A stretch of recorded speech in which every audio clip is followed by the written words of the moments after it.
Welcome to Sleeping with Sarah. I'm Sarah Albritton, and I'm here with my guest, Kiki Andersen. Hello. Thanks for having me, Sarah. Thanks for being on the show. How'd you sleep last night? Oh, how did I sleep last night? Like, I have no regrets. That's a good way to say it. Yeah. Yeah. Yeah. So comfy. Do you dream a lot? Oh, yeah, but only, like, horrendous things. I don't have, like, good dreams. I don't know what that says about me psychologically, but, yeah, nightmares, mostly. Oh, you only remember your nightmares? Yeah. Oh, man. If it's, like, a boring dream, it's, like, fine. Yeah. It's like, Kiki only remembers the traumatic dreams. Only, yeah, and they're, like, very vivid. Last night I dreamed my mom died, and she gets, like, really annoyed when I tell her that. She's like, why are you always dreaming about me dying? It's like you're trying to kill me. I'm like, no, I'm trying to prevent you from dying. Yeah, I mean, is it a warning? Think of it as a warning, Mom. I don't want you to die, so be extra careful today. Right. But she believes that it's like a sign of good luck, like a revival or like a new chapter. Okay, yeah. Yeah, because the things, I haven't looked at one of those dream books in a long time, but, like, they don't always mean what you think they're going to mean, right? Right. They all have, like, weird symbolism. I dream about snakes a lot. I don't know. That's probably some weird repressed sexual thing. I don't know what that means. Or just a really big Indiana Jones connection. Or that, yeah. But yeah, that's, I think my most vivid ones are probably the scary ones as well. Mm-hmm. But mine are usually also like a sleep paralysis and like a hallucination. Yeah. So it's like a little extra stuff because the weird stuff I deal with. Yeah, so when you have narcolepsy and you just like doze off in the middle of the day, do you have dreams? Yeah, so that's one of the things is I can go straight to REM when I sleep. So like I could be asleep for a couple minutes and have dreams that last for like way longer, and it's really like a mind fuck when you wake up. Whoa, so are you like perpetually well rested? Professionally not well rested, because REM is not where you get restful sleep because your brain is super active. So it is the stage after REM is like the deep sleep. So Shit. I have to take a medicine at night that tricks my brain into thinking I'm getting deep sleep. Wow. Yeah, it's a trip. Our brains are fucking wild. Yeah, really. What a crazy, crazy life you lead. Yeah. I mean, it can be cool, but at the same time, it's like, if I ever go through like a bit of like sadness or something, I will just like I'll sleep all day just to escape. Yeah, well, me too. And that's just... I guess that is just that. Just depression. That is just when you go through depression. That is a good point. I think everyone does that. So, where'd you move here from, Kiki? I moved here from Baltimore. Yeah. Yeah, I'm from DC originally, but I moved around a lot in my early 20s. And then I ended up in Baltimore, which is just an hour from DC, and that's where I started comedy. And then I ended up here pursuing the big Hollywood dreams. Nice. So where all you said you bounced around. What other cities did you live in? So I grew up in a town called Silver Spring, right outside of DC, and then I moved to Arizona for school. I went to Arizona State, good Evans. Mm-hmm. And then I came to LA for a little bit, but then I got a job in Eugene, Oregon, and then I went from Eugene, Oregon to Baltimore. Is Eugene near Portland? Yeah, it's about 2 hours south. Okay, got it. Wow, so just bouncing around. It's fun. Yeah. That's the thing, is I feel like I knew so many people that were bouncing from city to city in their 20s. Yeah. And then now that everyone's getting older, it's like, oh no, we're just staying put. You know, like it's a big move to move. Yeah. Yeah, it's so funny because like when I moved to Eugene, I was pretty much fresh out of college.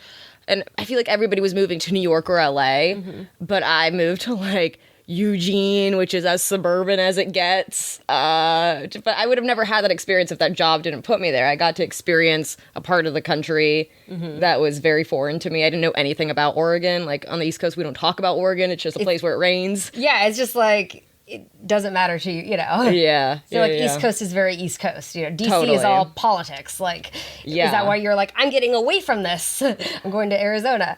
Yeah, I think I probably tried to escape it at first. But now that I've been on the West Coast for a long time, it's just so apparent to me how thoroughly East Coast I am. Like, I love the West Coast for its beauty and, like, its vibe, but I am an East Coaster. Like, I'm a little more aggressive, a little more cynical.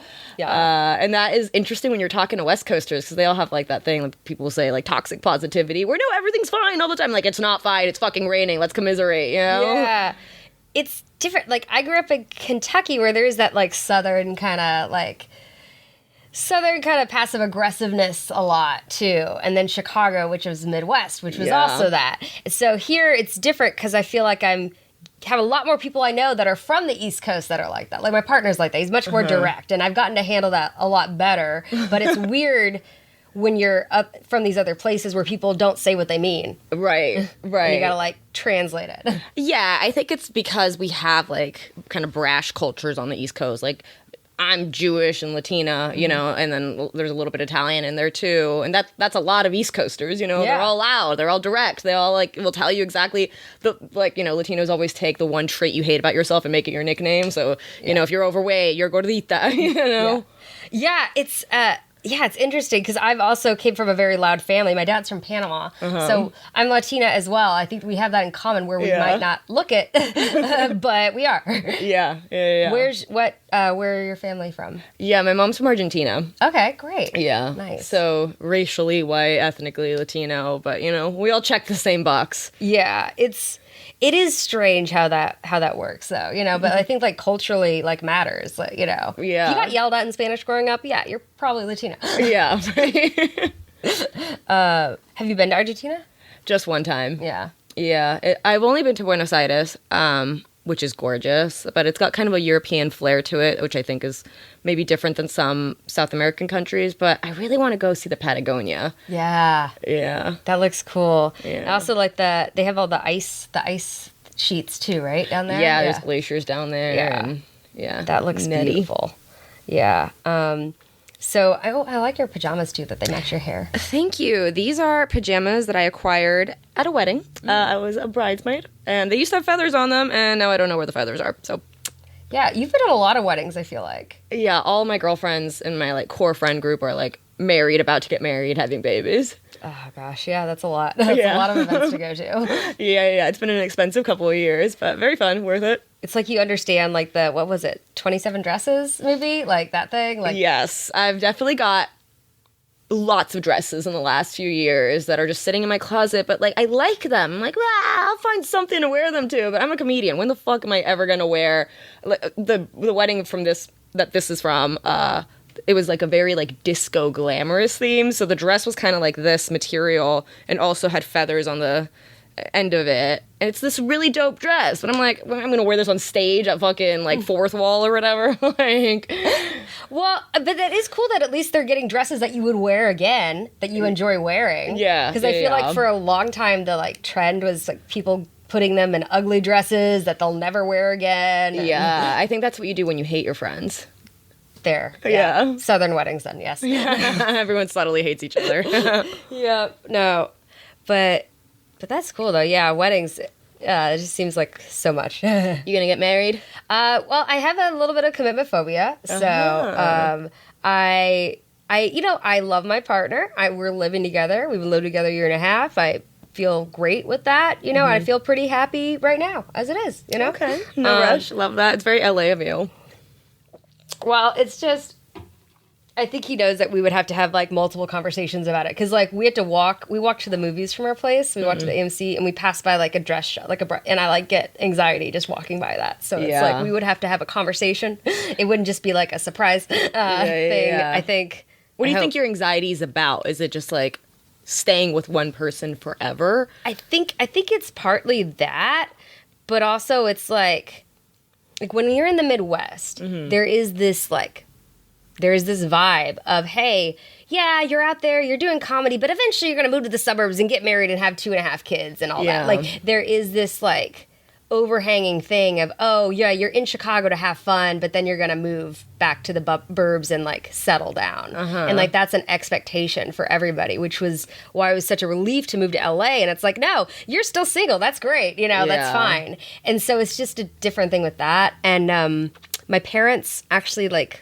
are in love, like they love each other. Lucky, whoa. And I'm in love with my partner very much, but it's they set a very high bar. Like they've been together, you know, over 30 years, and although they're very sexual, which is weird, they flirt with each other openly in front of me, and you know, I thought that was normal for a long time. Whoa, yeah, no, I don't see a lot of parents who flirt with each other. How do they keep it alive? Maybe you should get them on the pod. Oh gosh, that that would be just my dad doing lots of innuendo with my mom the whole time, and it would just be awkward. You just throwing up on the side of the bed. I'm just like, all right, thank you. What were your parents like? Oh, they hate each other's guts. But they're probably very passionate though, I assume, like with the Latin. Oh yeah, there's a lot of yelling.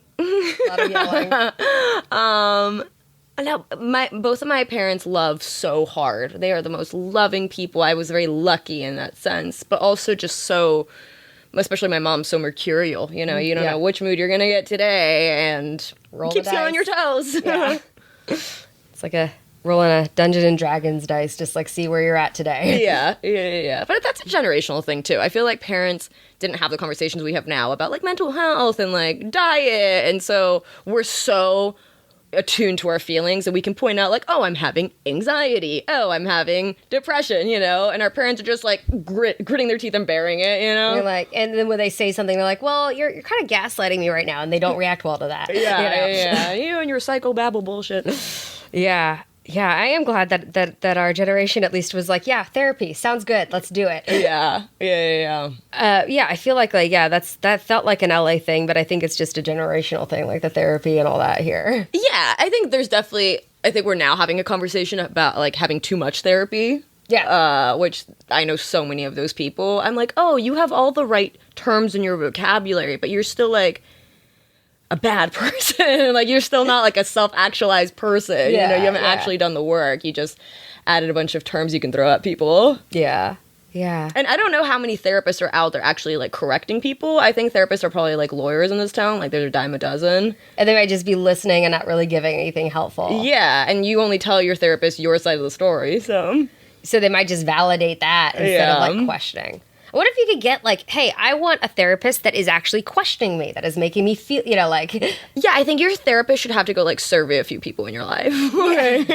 Yeah, like to push back a little bit and be like, you know, are you sure you're telling me that accurately? Or you know, whatever. And then it just becomes a good episode of Maury. And I would watch that show. Yeah, so at the very least, we pitched a reality TV show today. Yeah. Mm-hmm. Do you watch any reality? Really just RuPaul's Drag Race. Mm-hmm. I don't know. My girlfriends have tried to get me into like Real Housewives and stuff, but it makes me very anxious. I sound like such a softie, but I'm like, oh God, these people have no moral compass. Yeah, and they have so much. Why is it that when you get so much money, it's like your moral compass like goes down and down and down? Right. I want that amount of money minus $1. Yeah. Yeah. So but I felt like you felt like you liked LA a lot, right, when you moved here, or? Yeah, it's been interesting because I did live here kind of on and off in my early 20s, and I was very like in the scene, very like out and about at the clubs and doing all the LA things. But then I moved here in 2019, and then a year later the pandemic hit, and then the pandemic ended, and I was in my 30s, and that's been kind of a ride because I don't really know how to be in my 30s yet because my girlfriends are getting married and having babies, and I'm not quite ready for that. I'm still definitely focused on my career, but it's also hard to make friends in your 30s. Yeah, I think it is. And I feel like when I first moved to LA, a lot of the friends I had were people I knew first in Chicago. And then it was like friends of friends in the comedy scene here. Right. And like that kind of helped. But yeah, I moved in 2018, and then I was only here for 2 years, and then the pandemic happened. So I had started to make friends and stuff, but it was just different. Yeah. And it's like you lose track of people, and then people move because pandemic and all this stuff. Yeah, and I have like trauma from people telling me we're going to do lunch and then never calling me back. I'm like, is it me? So I've kind of, I don't know, retreated to not counting on any of that to happen. Oh, LA's full of so many flakes. Yeah. I mean, I know guys here that when they first moved to LA, like when they were dating on dating apps, they would pick places for their dates, like a museum or something they wanted to see, because like the girl would only show up like a third of the time. Really? Like people are like that flaky. People do that? That's so shitty. I know. I'm like, I wouldn't do that. Like at least like, you know. At least show up. Yeah. And then make up a good excuse to leave. But yeah, I mean, at least give it a shot. Like, I don't know. I just can't imagine being like that. Like, if I had a big opportunity of like, hey, I have a meeting with this big manager or whatever, like, I gotta take that. I'm sorry. But realistically, how many people? I'm trying to sit in a way where it doesn't look like I'm an amputee, and it also looks like I'm wearing pants. I am wearing pants. She is wearing pants. I am wearing pants. I'm not. Sarah and I aren't there yet, but maybe later. Yeah. Oh, what's your tattoo on your foot? It says miles to go before I sleep. It covers up a scar from my car accident, and it's also my dad's favorite Robert Frost quote, so it's like really meaningful. Yeah. Yeah. That's nice. Thanks. Is that your only tattoo? No, I have a bunch. They're all hidden. I want to eventually have tattoos on my arms and stuff, but I'm trying to be an actor, and you can't have tattoos out. I know. That's why I never got a tattoo, because I was like in theater school and stuff, like, you can't do tattoo. Yeah. You know? And so I've thought about it, but I also hate needles, so. Oh, really? But I've thought about getting one of those stickers, like the fake tattoo. Like, I'm almost thinking, my partner and I are talking about doing a fake tattoo as a joke with to my parents' house. Like, them thinking that it's a real tattoo. And I'm trying to think of, like, what ridiculous thing I could have. Ooh. Right? I feel like just each other's names. You just said, I'm non-committal. Do the most committed thing you can possibly do. Oh, that's so funny. Right? Yeah. We didn't get married, but we're together forever. Right? Yeah, I think that would be interesting. I think trying to explain what a tattoo is to my niece would be fun. Yeah. Yeah. How old is she? Stickers. She's 4.5. Yeah. Oh, cute. Yeah. How fun. That's a good age, you know? Like, she's starting to have, like, a little personality. Yeah. I feel like that's when they get past their terrible twos, and then they like kind of start becoming people. Like, once they can, like, once they can communicate that they have to go to the bathroom and they can use the bathroom and stuff, like, then I'd be like, okay, we can hang. Yeah. So that's good. Do you have any brothers or sisters, or? I have an older sister. She's not an infant. She is 37. Mm-hmm. Yeah, she's a fully realized adult. Yeah. Yeah. Yeah, no kids, though? No. No kids. We are both career-focused women, so. I think that's fine. Like, that's fair. That's what I like about, like, living in a big city, is I feel like people are career-focused. Because having kids doesn't have to be everything. No, and I like kids. Whenever I meet, like, my friends' kids and stuff, I'm like, oh, this is nice. Like, I get getting to that point in your life where you're like, well, I built all this. Yeah. I want to share it with somebody and pass it down to somebody. Like, you can't just be thinking about yourself all day long. Like, it's kind of boring. But I also love thinking about myself all day long, so I don't know. Maybe I have some growing up to do. Yeah, I mean, I think it's, the only thing is, some people have said something to me that's like that having a kid is like a very narcissistic thing to do, because you're basically having like a smaller version of you. Yeah. I'm like, but I kind of like the idea of like the kid also having different interests than me, or like being like, oh wow, you really are into, playing piano and you're really good. I love the idea of like encouraging whatever weird thing they want to do. Yeah. Especially if it's something that I have nothing to do with. Yeah. I think that's cool. Was it weird to your parents that you decided to do comedy? It wasn't. So I was theater all my life. Okay. So like from when I was in plays when I was 5, and then I was a theater major. My dad is a entrepreneur business kind of guy, and so he saw that I love what I was doing, and so he wanted me to pursue things that I enjoyed, because he's lucky to enjoy his job. Yeah. What does he do? He does restaurant franchising stuff. Oh, nice. Cool. But his dad from Panama was like, you'll never make any money flipping burgers. Ugh. And like, there's just different generational things, right? So of course, like, he went to prove his dad wrong, obviously. But it's just about the perception, right? Right. And so it's that immigrant mentality. But isn't it so funny that like we probably descended from like farmers, and now like the idea of having farmland, what a luxury. I know. Right? You had space and animals. What? I've been hearing about these, like, I think they're called like housing campuses now. It's like where you and a group of friends will buy a big plot of land, and you have all your houses on it, and you have like a courtyard in the middle. Whoa. And you like it's kind of like a college quad. That's and you cute. can have like you each, your own houses, your own families and everything, but then like hey, if people want to have, the kids all go do a thing together and the adults do a thing, you can have like that community. Oh, I love that. And I was like, I wish, there are people building places like that, like outside Vegas and like San Diego and all this stuff. It sounds really cool. That does sound cool. Yeah, no, but LA is going like the opposite direction. Like for a while I was looking at places and they're kind of copying like, I don't know if this is, I don't want to get myself in trouble here. I think it's kind of modeled after like Chinese housing where like you rent like a bunk. Like a pod? Oh, like the pod housing? Yeah. Yeah. When I first came out to LA for like a comedy fest, I think I stayed at like a pod share thing. And that seemed fine for what I was there for. I didn't know a ton of people here. Right. And, I rented a car and it totally worked. But I was it's like renting like a luxury hostel at that point. Yeah. Well, no, it was at that point it was pretty cheap. It was like $35 a night. It wasn't, right. It was something that I could afford at the time. Yeah. So, but it is just like a hostel. And I think, it's so expensive. Yeah, because these bunks will go for like $1,000 a month. Wait, someone would just pay $1,000 for just like a thing the size of a tanning bed? Like, really? Yeah. It'll be like a bed, and you all have access to like a shared kitchen, and it'll be a nice kitchen, but you might be living with 6 to 8 people. But it's like, do you have enough? My question is, that would be important. Do you have enough room in your pod to like have sex? But it's also you're in a room with so many other pods. I feel like if that's where your life has come to, you're not getting laid, buddy. I don't know. Do better. Yeah, you would not join someone in a pod. Would you have in your 20s though? Maybe like when I was first moving somewhere. Yeah. Like I always prioritize like, I never had my own apartment or anything. I always lived in nice houses with other people because I wanted to pay a little less, but I wanted to have a nice place to live. So I feel like I would have gone that route rather than like suffering on a bunk bed. Yeah, I've always been like, I'd rather have like roommates in a nicer, bigger space. Yeah. So that's what's worked for me too. And I guess I have a roommate now, but it's my partner, so it feels a little different this time. But yeah. There's a lot of sharing going on there. Yeah. Are you dating right now, or?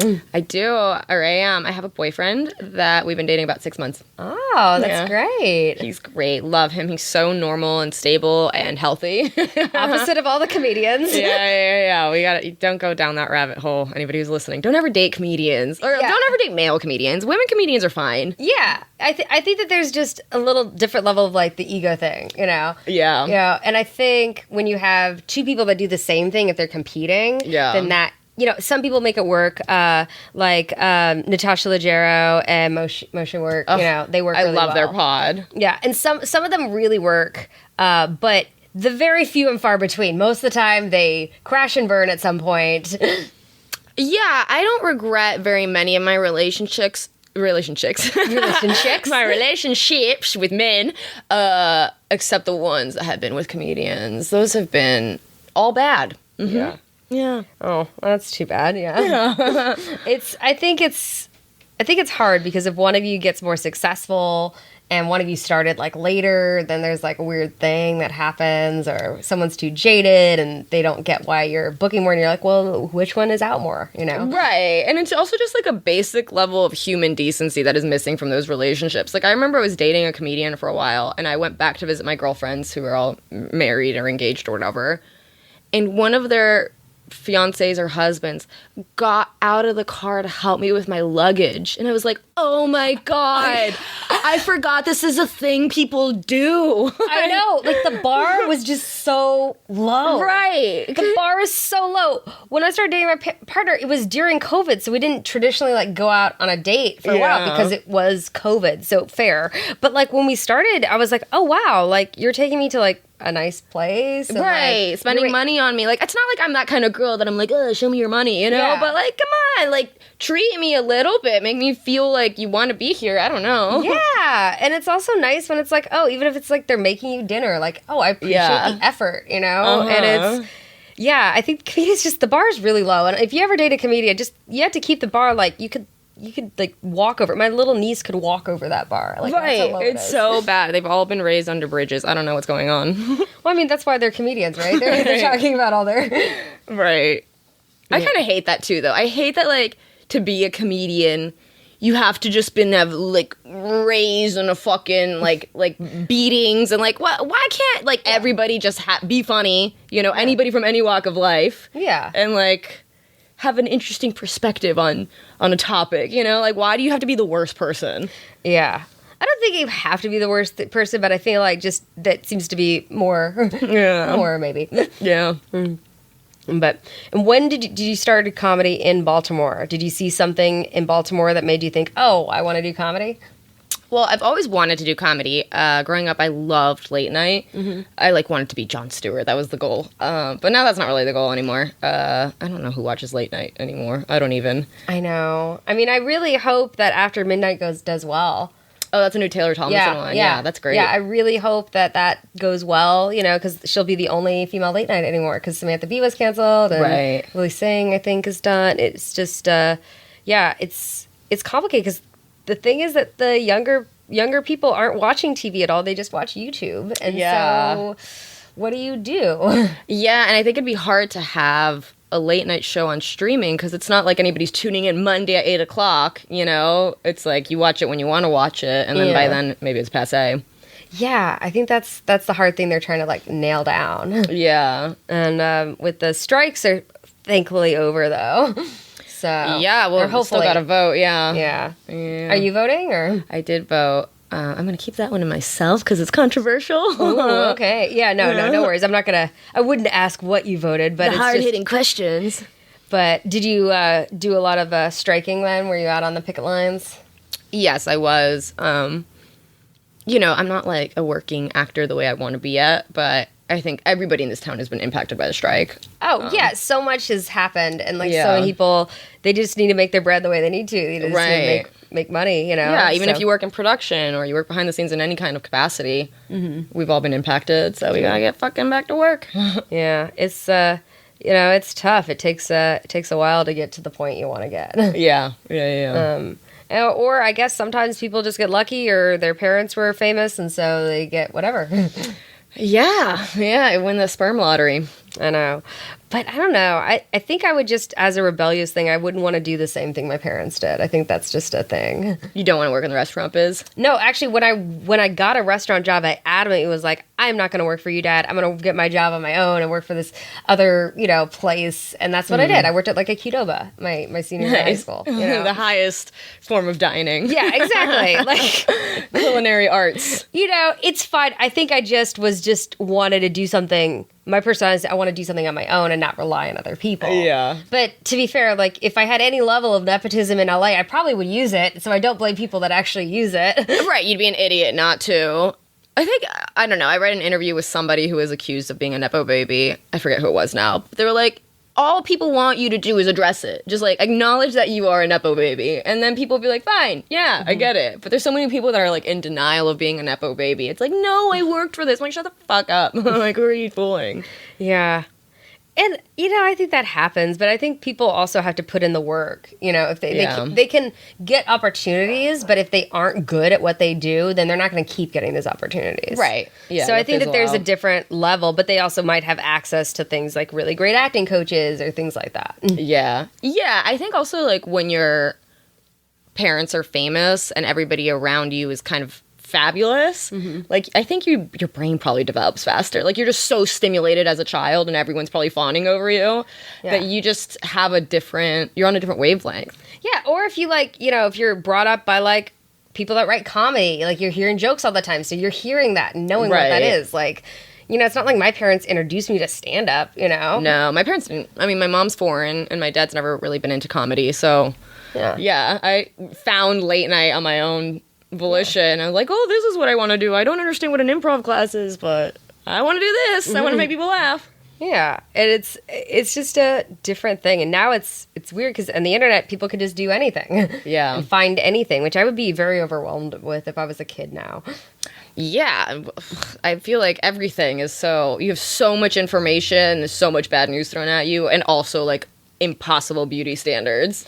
Oh, gosh, yeah. And it's like, oh, do you learn how to like edit all the things? Like, it's just so crazy. Yeah, like girls are getting lip fillers when they're like 15 years old. It's like, just be ugly. Right? Be 15. Be ugly. Be awkward. Right. You know, it's okay. Yeah. God, like when I had braces, it was awful. Like I just hated that. And now they have all the Invisalign. They don't even have to have the embarrassment of having like the thing, your metal in your teeth and everything. Invisalign's kind of gross. What? Invisalign's kind of ugh. Is it? Yeah, like have you ever seen somebody take out their Invisalign or like, I don't know, it's always like kind of yellow. They always got like a weird film on their teeth. Oh, really? Yeah. I guess. I would rather have the metal in my mouth.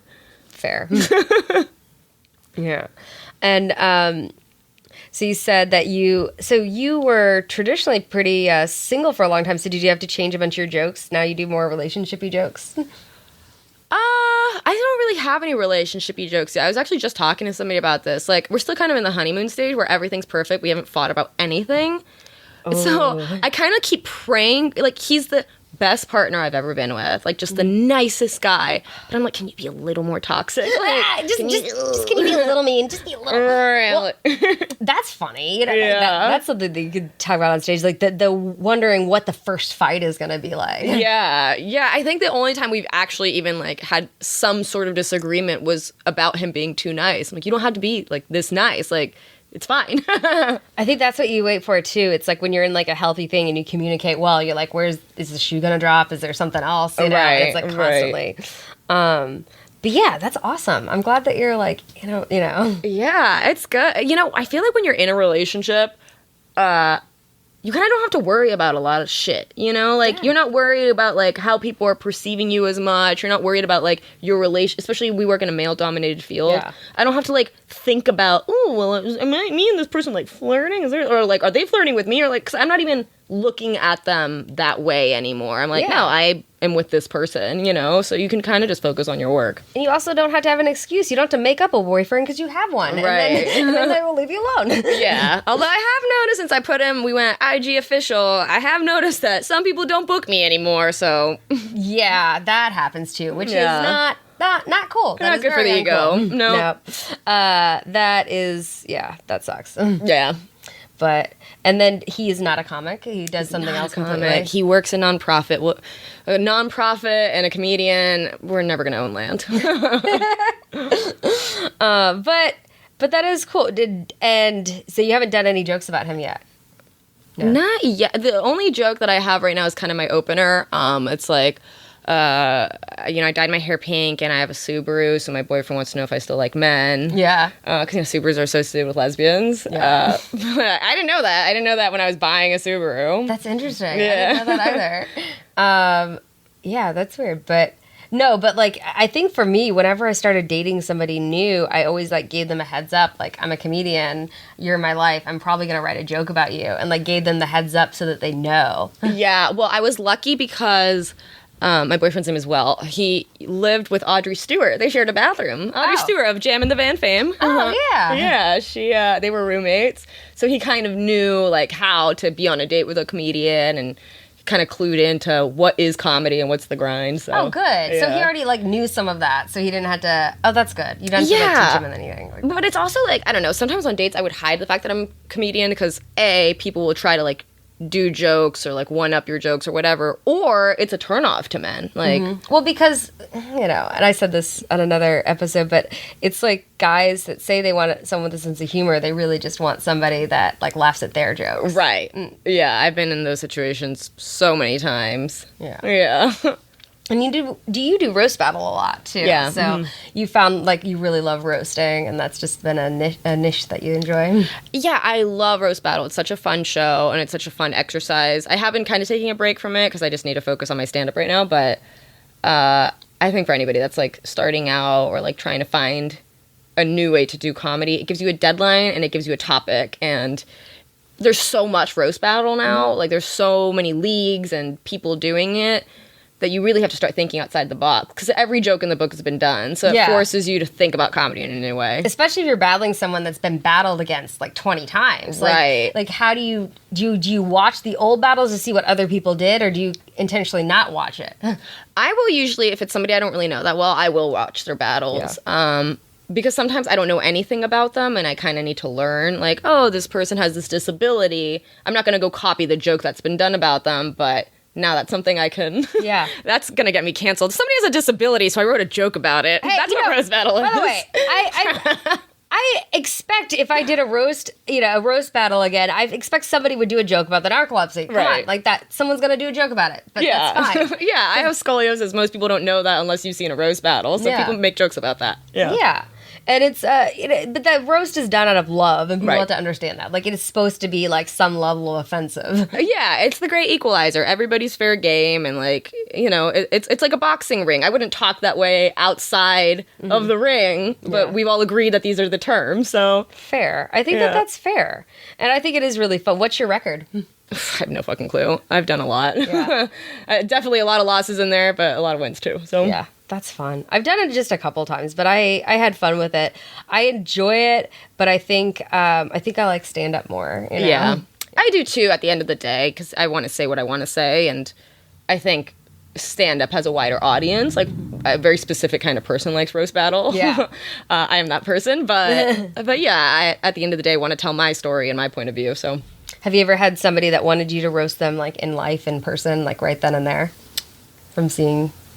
I think I had that over the weekend. Like somebody raised their hand in the middle of my set to tell me what their job was. I actually posted a clip of it because like I think he wanted me to like joke about him. I think that's kind of where comedy's gone with all these crowd work clips. Oh my god, yes, with the crowd. Okay, let's talk about that. Yeah, because like I think it's great that people are posting crowd work clips, but some people that are exclusively posting them, and there are some excellent people that are great at crowd work, but then the general public is starting to think that that's all a stand-up show is. It's pretty nutty. I opened for a comic recently who's blowing up, and he kind of made his fame off crowd work.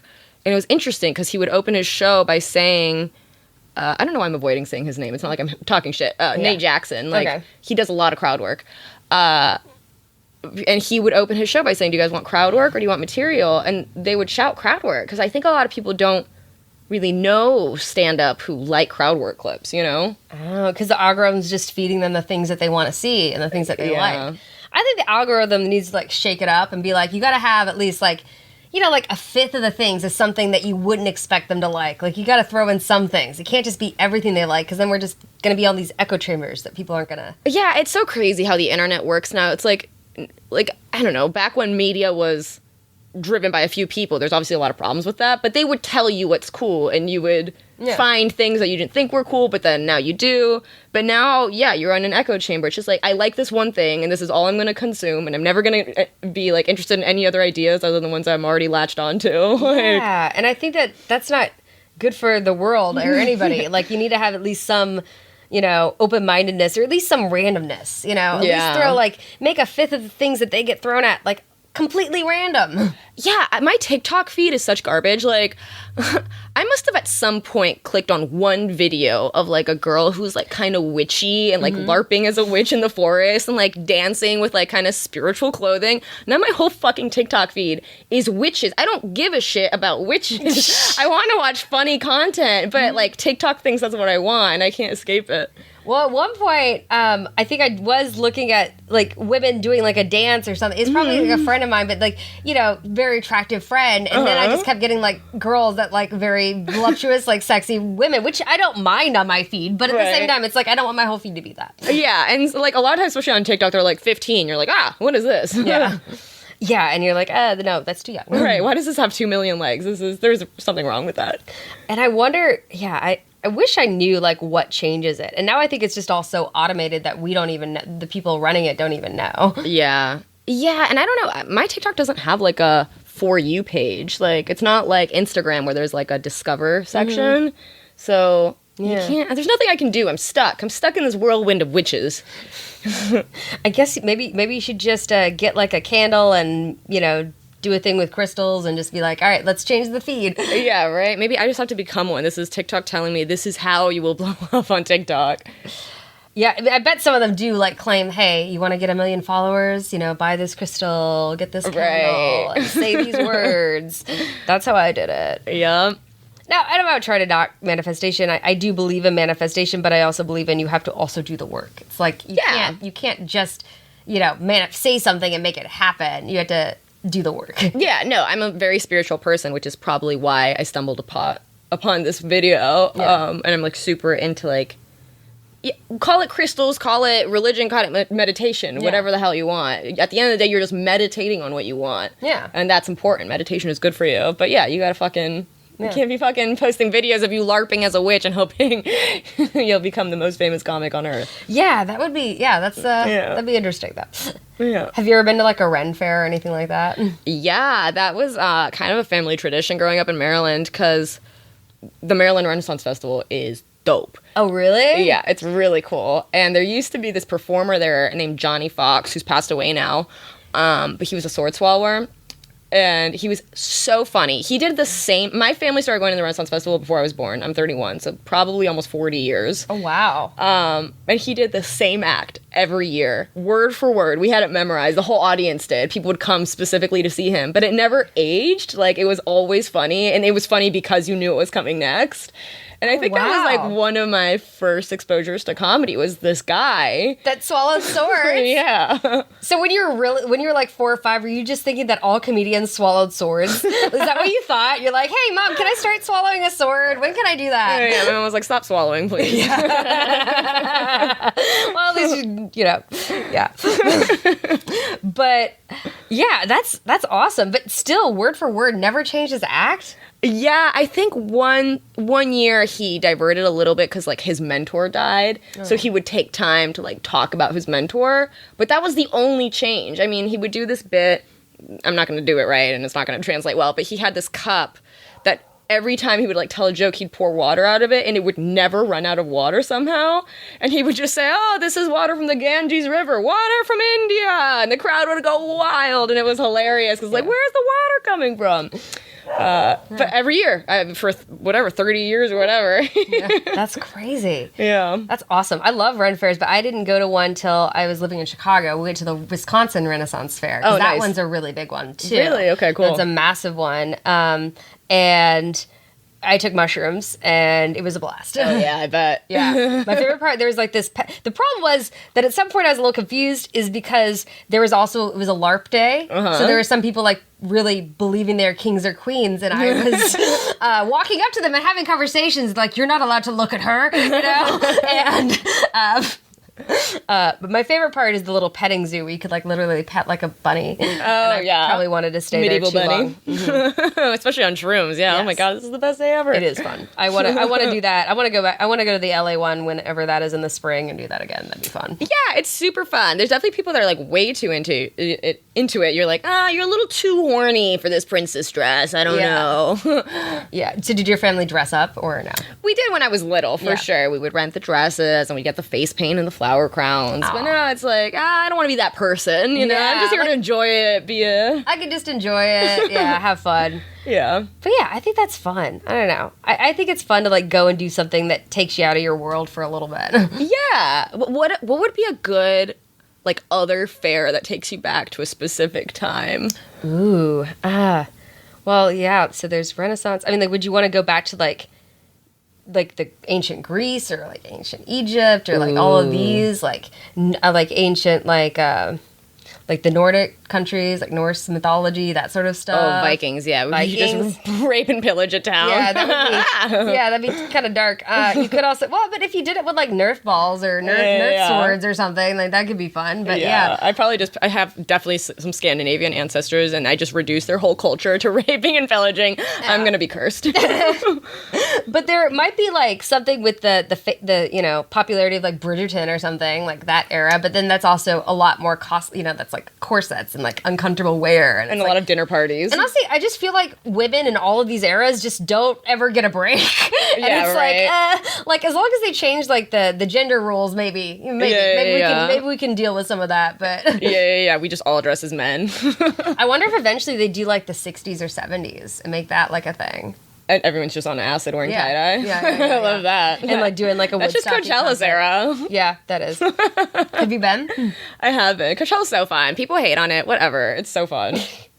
I'm glad you like it. I've never been, but I would be like down to go. But I think I'd like to do Burning Man, but like have like a nice like trailer camper thing.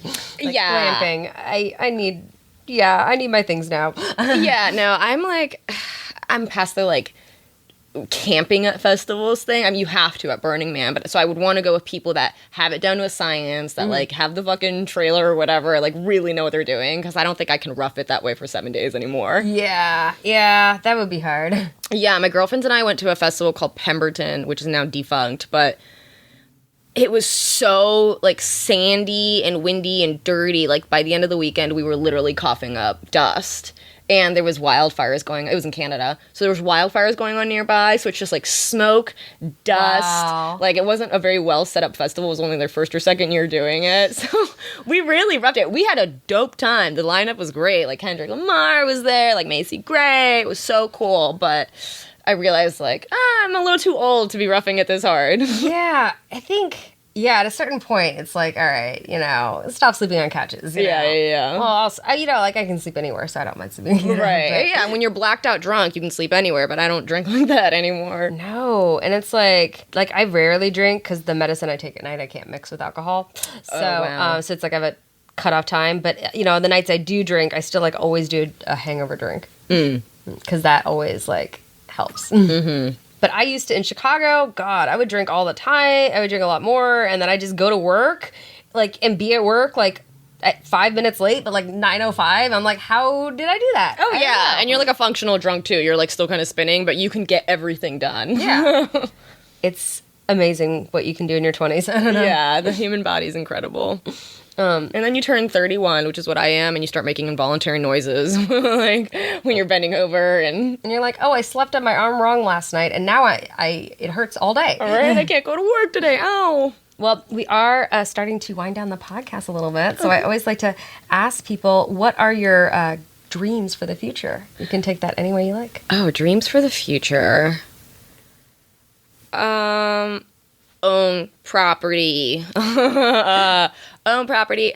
I just want to be a touring comic, so please come to a show. Help me be a touring comic. Yes. Awesome. I like that. Mm-hmm. And you have a podcast too, right? So Indecent. Right? Yes, Indecent the Pod, where we discuss taboo topics. It's fun. We talk about everything from sex and drugs to monsters to true crime, all the hits. We do them. So I like that. I love the photo you have for it. I thank love you. That. That's very fun. The Indecent picture. Thank you. Yes, Lee Jameson took that. It was really fun. It was a naked photo shoot, which was really outside of my comfort zone, but she did a great job. Oh yeah, that'd be interesting. Yeah, especially talking about disabilities you can't see. I was so uncomfortable with my body growing up. I was scoliosis and all that. So to be 31 and realize you don't give a shit and you're gonna pose in whatever which way you want with however many clothes you want is really I feel like I've come full circle. I love that though, but it's kind of like owning it yourself. I think I want to get into the best shape of my life and then I'll get naked photos. Yeah. Why not? But I've never done that. That seems. I think I would. I don't think I think I'd be very particular who I'd want to show them to, but Yeah, there was definitely, because if for anybody that's seen or not seen the picture, it's a picture of my body and my butt was out for the picture. Mm-hmm.